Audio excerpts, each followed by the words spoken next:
إعلان استقلال منطقة القبائل يسقى النظام الجزائري بالكأس الذي أراد أن يسقي به جيرانه.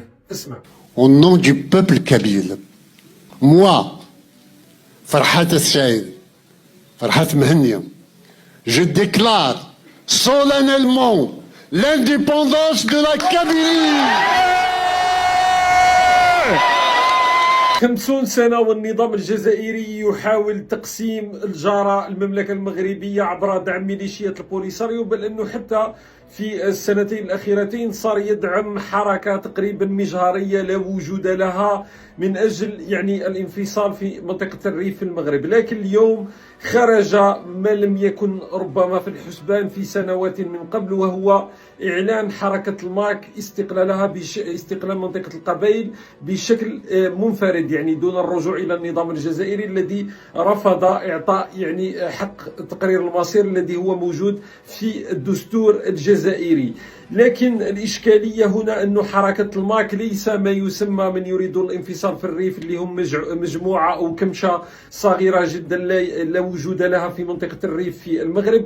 لكن في منطقة القبائل حركة الماك لها وزن كبير، لها أعداد كبيرة من الأنصار، تزايدت بشكل كبير في السنوات الأخيرة بسبب سياسات النظام الجزائري ضد منطقة القبائل، الحرائق، ما حدث في 2001 من قبل، الحملات العنصرية، نفي المكون القبائلي في الجزائر، نفي الهوية الأمازيغية وخصوصا هوية منطقة القبائل التي هي متشبثة جدا ببعدها الأمازيغي. كل هذا اليوم دفع إلى ما يحدث أيضا حركة الماك التي تطورت كثيرا في السنوات الأخيرة، وحماقات النظام الجزائري المتكررة. كل هذه الأمور مجتمعة جعلت أن حركة الماك أخذت وزنا كبيرا في السنوات الأخيرة، لأن النظام الجزائري هو وضعنا في الجزائر في هذا الموقف، هو من ورطنا في هذا الوضع.